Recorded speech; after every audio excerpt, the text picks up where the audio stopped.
Masyumi boleh tidak ikut pemilihan legislatif, tapi kalau pemilihan orang masuk surga, insya Allah Masyumi duluan.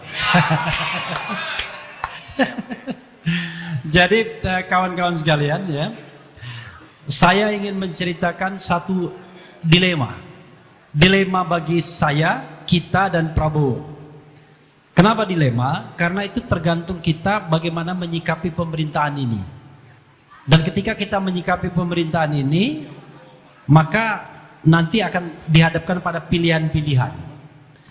Kalau saya lihat secara umum ya, kawan-kawan semua, kalau saya lihat tokoh, aktivis, macam-macam, ulama dan lain sebagainya, itu ada 3 kelompok terhadap pemerintahan Presiden Prabowo ini. Kalau sama Mulyono, sudah jelas, barangkali 99,9% sudah against, sudah penjarakan. Karena seperti lagu itu, Mulyono engkau dalam segala masalah. Lagu Aryadi ya. Tetapi terhadap pemerintahan Prabowo, kita masih ada 3 golongan. Golongan pertama adalah ini terhadap mereka yang awalnya oposisi ya. Mereka yang sudah tunduk pada pemerintahan Prabowo dan diam-diam ingin mengajukan proposal kerjasama. Cuma barangkali belum berhasil, kan begitu? Ada yang nemui Dasko, ya kan? Ada yang nemui ini, itu dan lain sebagainya. Dengan segala alasan, baik alasan yang sifatnya positif maupun alasan yang sesungguhnya tidak bisa dibenarkan, ya kan? Saya tidak tahu posisi Masyumi di mana. Tapi kalau selama Ketua Dewan Suronya Pak Abdullah Hamawa, insya Allah terus oposisi.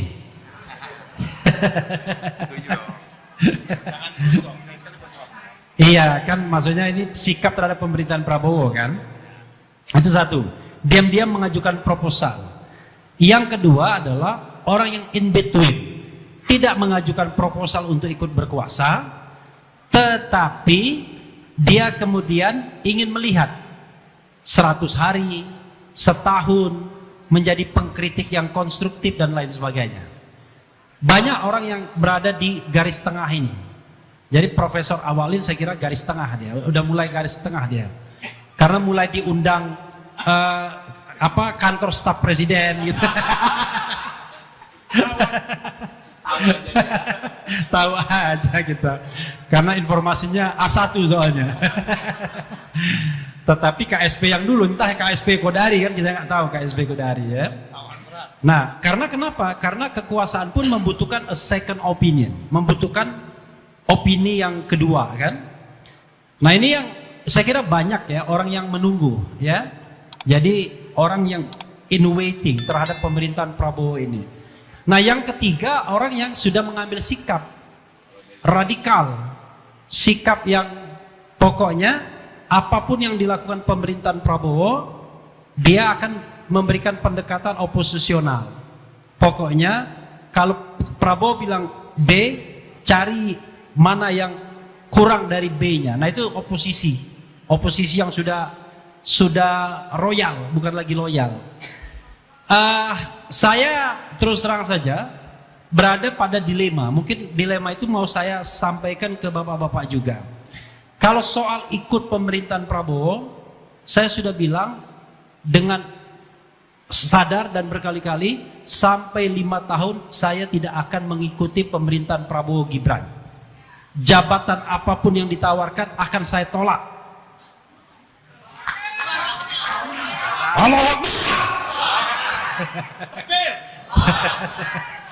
Nah itu bukan karena saya sok-sokan, enggak. Saya hanya ingin melihat ada orang harus menjaga garis demarkasi. Garis demarkasi dari oposisi itu adalah menolak untuk masuk pemerintahan kapanpun. Itu garis demarkasinya. Karena kalau Anda kemudian masuk pemerintahan, ya Anda berarti tidak oposisi lagi. Jangan kayak Babe Haikal. Aneh oposisi itu, aneh itu. Oposisi terhadap kebaikan dan keburukan. Sontoloyo itu namanya. Itu sih amar ma'ruf nahi mungkar namanya, bukan oposisi. Kalau oposisi itu secara sadar menarik diri dari terlibat dalam pemerintahan, tapi memberikan masukan. entah masukannya royal atau masukannya loyal, ya kan? Ada oposisi yang loyal, ada oposisi yang royal. Yang royal itu kritik frontal bila perlu menjatuhkan, tapi loyal ya konstruktif, memberikan alternatif, masukan dan lain sebagainya. Itu saya berada pada posisi yang ingin memberikan waktu kepada pemerintahan Presiden Prabowo sesungguhnya. Karena kita kan harus bersikap adil, Pak Abdullah ya. Bersikap adil karena pemerintahan ini baru berjalan sampai hari ini kira-kira baru ya setengah bulan ya. Oh enggak, belum sampai 1 bulan, 18 hari. Jadi selama 18 hari tersebut rasanya tidak adil kalau kita sudah sampai pada final judgment, pada final say. Kalau sama Mulyono ya sudah jelas ya kan, penjarakan, adili. Anaknya pun kita kasih lagunya kan, fu fu fa fa makzulin aja. Kan udah jelas nih, kalau ibu-ibu lebih tahu tuh lagu itu ya. Karena kelamaan. Nah, tetapi pada pemerintahan Prabowo kita harus memberikan waktu. Hanya kita objektif, ya kan? Prabowo ini begitu dia berpidato, senang sekali saya. Pidato sebelum dilantik ya. Pidato di PAN, pidato di Nasdem, kemudian di interview di Qatar Economic Forum, pidato di tempatnya sendiri Gerindra, pidato di PKB. Dan insya Allah dia tidak akan pernah datang untuk berpidato di Masyumi, ya kan? Kalau Prabowo bisa berpidato di Masyumi dengan lancar, ya kan? Hebat dia, ya kan? Karena ilmunya beda makomnya di sini, ya kan? Nah, dulu kita berpikir ini dia akan doing action setelah dia dilantik. Karena soal pelantikan ini waktu itu ngeri-ngeri sedap. Ketika kita bikin aksi tanggal 13 Oktober, wah itu heboh sekali. Balai Sudirman dilarang, kemudian di Bidakara dilarang. Akhirnya kita pura-pura di Grand Alia press conference, padahal kita bikin statement juga. Karena ada dua kepentingan pada waktu itu. Prabowo tidak mau digantung pelantikannya. Coba bayangkan kalau Mulyono nekat, tiba-tiba dia bikin dekret kembali pada Undang-Undang Dasar 45. Kemudian pemilihan oleh MPR, terpilih kembali dia. Dulu saya mikir nggak mungkin dia berani. Tapi kalau lihat kekuatan hari ini dengan penersangkaan Tom Lembong dan lain sebagainya, buzzer-buzzer masih kuat. Ternyata masih kuat barang itu ya kan.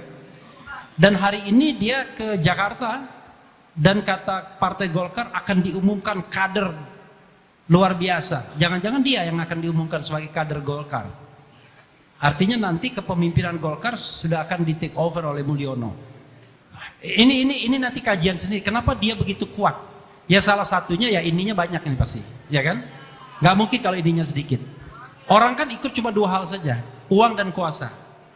Kalau kuasa secara direct sudah tidak ada lagi, ini secara direct. Tapi uangnya banyak betul. Saya kira hati-hati juga. Tiba-tiba gedung ini pindah ke pemilikannya besok. Karena langsung dibayar 100 miliar. Ambil aja. Masumi di lapangan aja nanti ya katanya, ya kan? Kan bisa terjadi hal tersebut. Karena itu saya lihat, oke, Prabowo ingin dilantik dulu. Lalu Fufu Fafa takut tidak dilantik karena pada waktu ada gerakan untuk membatalkan pelantikan Fufu Fafa, ya kan? Saya tidak bilang Gibran, saya bilang Fufu Fafa, ya kan? Kalau dia ngaku bahwa Gibran itu Fufu Fafa, salahnya sendiri, berarti benar kan? Nah, oke, lalu kemudian terjadilah pelantikan pada tanggal 20 Oktober. Wah, hebat sekali pidatonya. Pada detik ketika dia dilantik dan berpidato tanpa teks tersebut dan dia bisa menghafali satu-satu kepala negara, mungkin ada teleprompternya, jangan-jangan ya kan? Ada teleprompternya. Kita terkesima karena saya bikin video pada detik awal. Dia sudah membalikkan apa yang dilakukan oleh Mulyono selama 10 tahun. Kan pidatonya kan pidato antitesis terhadap Mulyono semua itu kalau kita lihat. Soal korupsi, soal oligarki, soal macam-macam, ya kan? Dan kalau kita baca lagi bukunya Paradoks Indonesia yang dia bikin, tambah lagi kita yakin, wah ini keren ini orang, ya kan? Keren. Jangan-jangan waktu dia panggil calon-calon Menteri Mulyono itu cuma gimmick doang. Ya kan dipanggilin. Dan setelah dia dilantik pagi hari, malamnya dia umumkan. Tabungan optimisme itu langsung turun. Langsung turun. Dari 48 menteri, setidaknya 18 menteri itu mereka yang pernah diangkat di era Jokowi.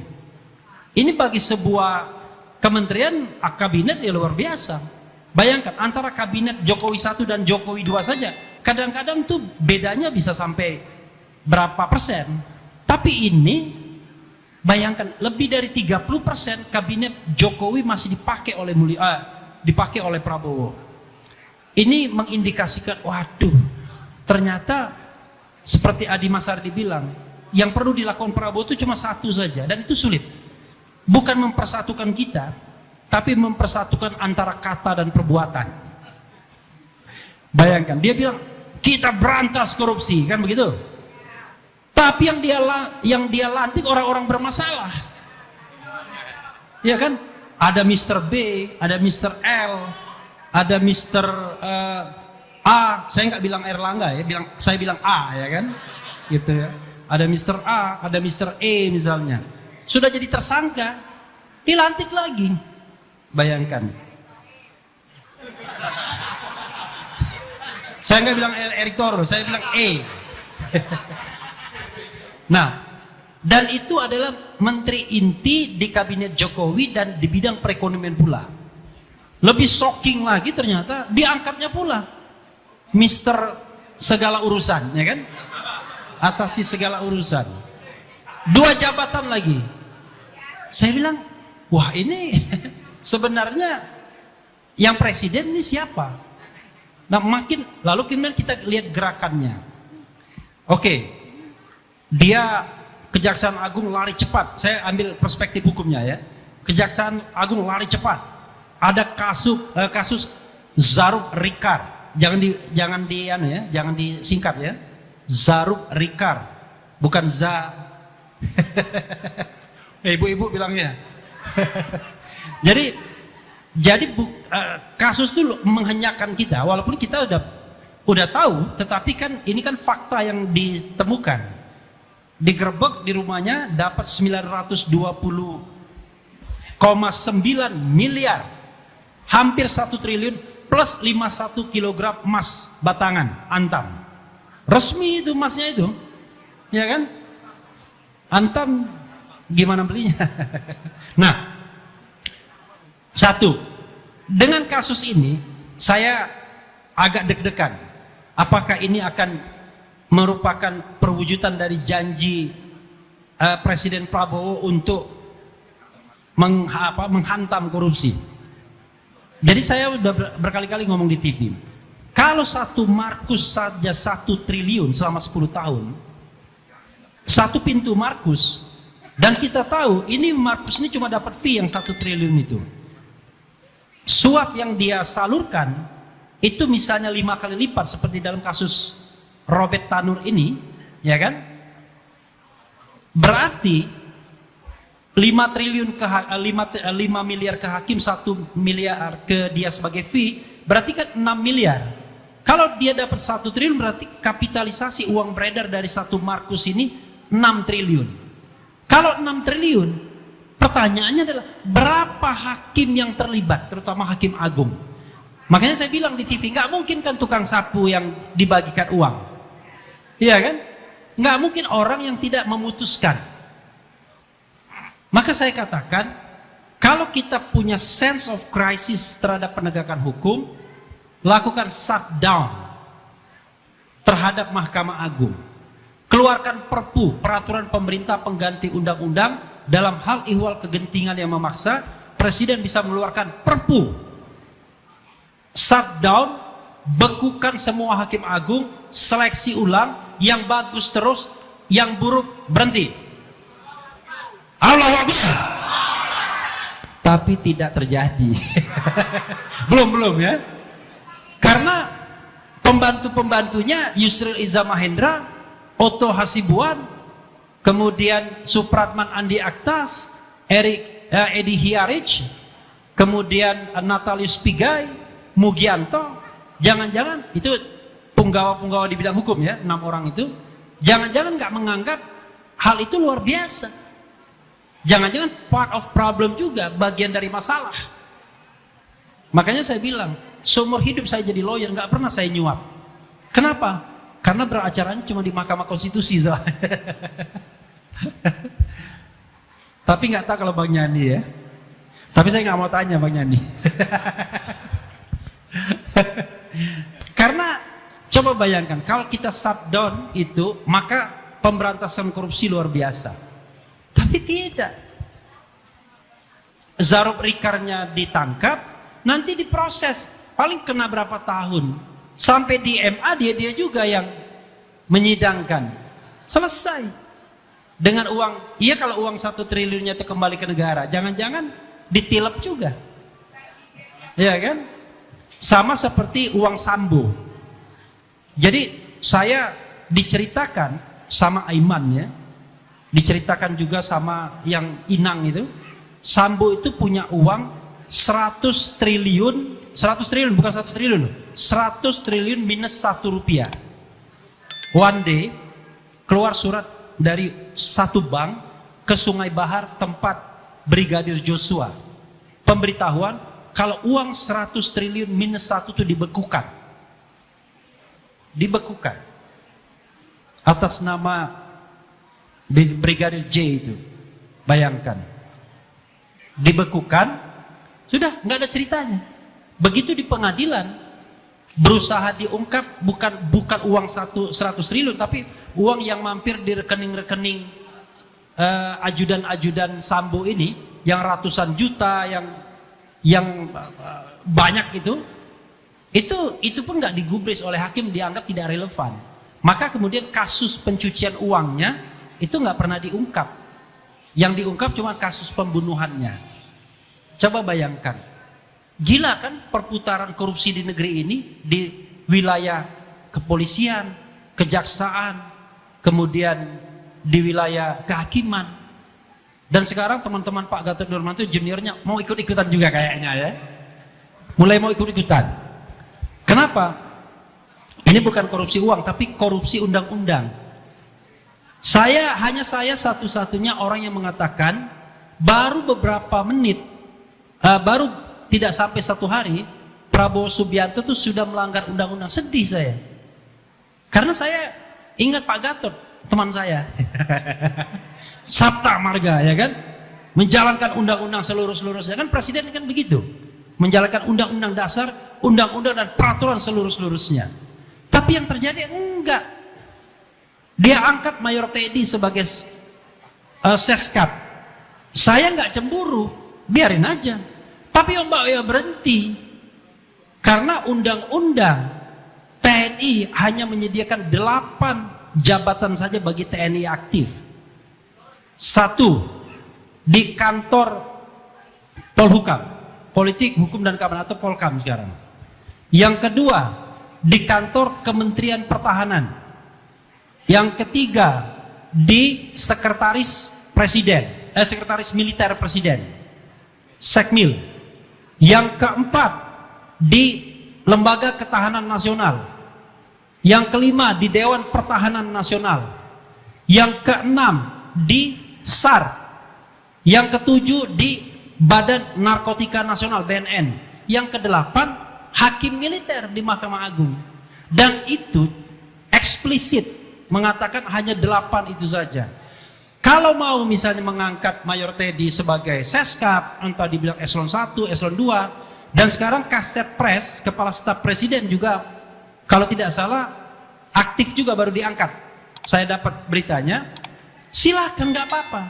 Tetapi 2 hal yang harus dilakukan. Ubah dulu undang-undang TNI-nya, Undang-Undang 34 2004, atau pensiunkan dia. Ya kan? Nah, kalau pelanggaran undang-undang yang di depan mata ini nggak ada yang ngomong, cuma Refli Harun yang ngomong, lama-lama nanti kita mengubah undang-undang itu by force, bukan by law. Pokoknya asal Prabowo mau, Panglima TNI membenarkan. Asal Prabowo mau, Kapolri membenarkan. maka yang terjadi adalah nanti akan terjadi pelanggaran undang-undang secara masif, dan itu dicontohkan oleh orang nomor satunya. Nah, itu yang kemudian saya merasa kok begini pemerintahan. Oke, gagal satu tadi ya, shutdown mahkamah. Belum ya, mudah-mudahan tiba-tiba besok mendengarkan Mas Sumi dan samping Pak Abdullah, Prabowo berpikir, iya benar juga nih, kita shutdown aja Mahkamah Agungnya, ya kan. Amin. Takbir. Nah, yang kedua, yang hampir gagal juga yang membuat saya kemudian tabungan optimismenya itu mulai turun adalah ternyata hasil pansel KPK nggak ditarik oleh Prabowo. Padahal Jokowi sengaja membuat pansel dan kemudian memilih orang-orangnya agar in favor kepada dia nantinya. Tetap dia ingin kuasai KPK-nya. Tapi ternyata kemarin saya baca Hadi Prasetyo, Setnek, mengatakan bahwa dia ngabisin waktu aja, kita nggak mau lagi, kita konsentrasi ke lain. Jadi dia menganggap nggak penting itu yang namanya memiliki KPK yang kredibel. Gagal, ya kan? 2 sudah gagal. Yang ketiga adalah saya berharap dia mengeluarkan Perpu untuk mencabut Undang-Undang 19 2019 tentang perubahan kedua Undang-Undang KPK. Undang-undang itulah yang melemahkan KPK. Kenapa? KPK sekarang pimpinannya itu bukan penegak hukum loh. Sekarang, jadi kalau dia mau menersangkakan orang, bukan mereka. Dan di KPK sekarang, kemarin berapa hari yang lalu kami datang ke KPK, saya, Abraham Samad, macam-macam Saud Situmorang, mengeluh mereka. Terpecah 2, kan 4 orang tinggal. 2 pro ke sana, 2 lagi pro keadilan lah. Ya, ada faksi keadilan, ada faksi sejahtera kayaknya kan. Nah, mereka mau menersangkakan salah satu wakil menteri yang sudah tersangka dan menang di pra-peradilan. Nggak bisa. Karena sudah dikuasai oleh penegak hukum di sana. Makanya dia bilang orang KPK, kantor Polsek Kuningan katanya begitu. Nah, karena itu gagal. Yang ketiga, mimpi saya. Yang keempat saya bilang, coba rekrut kembali orang-orang kredibel yang dibuang di masa Mulyono, yaitu Novel Baswedan dan kawan-kawan, sepanjang masih fit dan masih proper, kan begitu, dan masih mau. Kelihatannya juga nggak ada reaksi. Jadi 4 indikator untuk menunjukkan bahwa ada keseriusan dalam memberantas korupsi nggak ada. Yang ada adalah menersangkakan Tom Lembong. Saya bukan teman Tom Lembong. Tom Lembong kan temannya Anies Baswedan. Sama Awalil Rizki. Saya baru 2 kali ketemu Tom Lembong. 1 di mobil komando, 22 Agustus, satunya lagi di channelnya Yusuf Martak. Tapi alhamdulillah, Refli Harun terima 400 miliar dari Tom Lembong. Keren cadas kan? Nggak mau ke Mas Umi saya kalau dapat 400 miliar ya kan? Iya. Nah, iya. Tom Lembong itu saya tidak mau membela. Saya bilang kalau Tom Lembong menerima aliran dana, selesai saya bela Tom Lembong di publik. Tapi yang masalahnya adalah sampai sekarang kami masih cari-cari kesalahan Tom Lembong. Jadi aliran dananya itu masih mau dicari-cari. Begini, kita ini orang hukum tahu betul, gampang menersangkakan orang. Kan ada 2 jalan untuk menersangkakan pejabat. 1, melawan hukum. 2, memperkaya diri sendiri atau orang lain. 3, merugikan keuangan negara. Itu 1 jalur. Jalur keduanya, menyalahgunakan wewenang, memperkaya diri sendiri atau orang lain, dan kemudian merugikan keuangan negara. Tom Lembong bisa dikenakan dua-duanya. Dianggap melanggar hukum, tidak ada rekomendasi lah, melawan hukum, tidak ada rekomendasi lah, bertentangan dengan peraturan Menteri Perdagangan dan lain sebagainya, memperkaya orang lain minimal. Orang lain itu kan perusahaan yang ikut ekspor gula itu, ikut impor gula, dan dihitung merugikan keuangan negara. Cara merugikan keuangan negara gini, kalau impor ini dilakukan oleh BUMN, harusnya untung 400 miliar, ya kan? Karena itulah keuntungan dari BUMN yang ikut impor. Tapi ini dilakukan oleh swasta dan fee BUMN cuma 105 per kilogram. Yang kalau dijumlahkan cuma 11 miliar 25 juta. 11 miliar 25 juta. Dari impor yang 105 ton itu, 105 ribu ton. Artinya negara bukan rugi, negara itu kurang untung. Iya kan? Expect untungnya seperti swasta, tapi ternyata kurang banyak untungnya. Itu yang kemudian membuat Tom Lemmong ditersangkakan. Saya sekali lagi mengatakan disclaimer, kalau Tom terima duit, maka saya tidak akan bela lagi. Tapi kalau dia tidak terima duit, dia jangan. Masa orang kita menzalimi orang kan? Nah, lalu apa yang ingin saya katakan? Saya mau tunggu 100 hari untuk mungkin final say, sikap terakhir terhadap Presiden Prabowo. Indikatornya adalah, yuk kita sama-sama bikin penilaian yang objektif, rasional terhadap masing-masing menteri yang bisa kita nilai. Kalau menteri ini korup, kita bilang korup. Menteri ini tidak perform, kita bilang tidak perform. Menteri ini bagus, kita bilang bagus.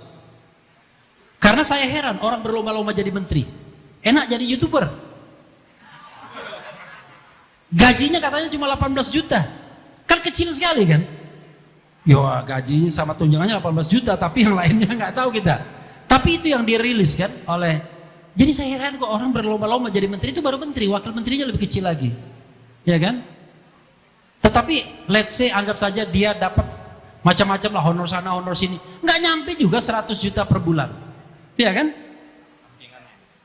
Nah tapi kalau Anda mau korup ya unlimited, seperti menteri yang dulu saya kalau melihat mobil mewah marah saya melihat oh ini marah saya, ternyata enak juga barang itu. Saya nggak ngomong ya. Coba bayangkan, kan itu nggak tidak rasional. Kalau kita bicara tentang orang menjabat selama sekian tahun jadi menteri, kekayaannya luar biasa tingginya, artinya dia nggak kerja. Kayak Umar bin Khattab kan komplain sama gubernur-gubernurnya. Ada gubernur yang bilang, saya ya khalifah, saya kerjanya di luar jam kantor katanya, di luar tidak jam kantor. Iya, tapi kan Anda kan pemimpin, Anda gubernur. Kan Anda harus mikirkan rakyat 24 jam. Kalau ada rakyat nggak makan, rakyat kesusahan, kan harus Anda pikirkan. Tapi kalau Anda berbisnis, berarti Anda seperti pegawai. Keluar itu Anda bisnis kemana-mana, nggak mikirin rakyat. Jadi kalau mau jadi pemimpin, apalagi kata Hatta, yang namanya menteri adalah pemimpin sehari-hari sesungguhnya.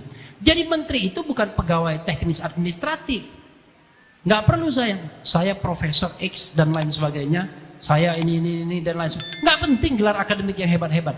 Yang penting adalah punya leadership baik, punya visi, bisa mengarahkan, kemudian yang penting manajemen yang baik. Bagaimana menggerakkan birokrasi. Ada menteri menghadap DPR. Saya didukung oleh pihak luar, tapi saya nggak didukung oleh birokrasi saya. Iyalah, yang pihak luar yang mendukung itu pengembang. Menteri apa? Saya tahu kan menteri apa.